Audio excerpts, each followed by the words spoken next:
I'm Shihab Ratansi in Washington. Here are the main stories brought to you by Al Jazeera. US President Barack Obama says he's urged the Israeli government to extend its partial freeze on illegal settlement building in the West Bank if negotiations appear to be proceeding positively. The current moratorium on settlements expires on September the 26th. Palestinian President Mahmoud Abbas has said he'll pull out of the talks if the freeze is not renewed. Meanwhile, President Obama also appealed for calm over threats by a Florida pastor to burn copies of the Quran. He says Terry Jones's actions would cause profound damage to U.S. interests and would play into the hands of al-Qaeda's supporters.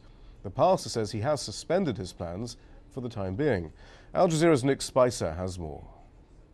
Challenge was addressed to New York Imam, the man behind the project to build an Islamic cultural center near the Ground Zero site. Now, the idea here has been that the pastor will not burn Qurans if the New York Imam does not build that cultural center. Now, the New York Imam has rejected that idea.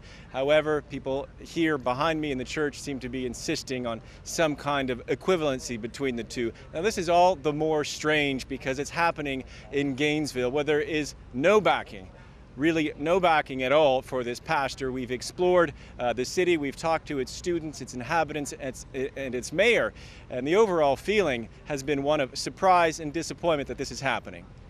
Authorities in Mexico say 25 people were shot dead in a series of drug-related shootouts in Ciudad Juarez. In one of the worst attacks, gunmen burst into a house and killed 2 young men and then killed 4 witnesses. Violence in Mexico has claimed more than 28,000 lives since President Felipe Calderon began his war on drugs in 2006. More than 4,000 have been killed in Ciudad Juarez in the last 2 years alone. Elsewhere in Mexico, at least 85 prisoners have escaped from a jail in Reynosa near the US-Mexico border. The prisoners, mainly cartel members, climbed over a prison fence. 44 staff on duty at the time have been arrested for possible complicity. At least 200 prisoners escaped this year in the northern state of Tamaulipas, which has seen some of Mexico's worst drug violence in recent months. And those are our top stories. You can always keep up to date with the news on our website, the address aljazeera.net/English.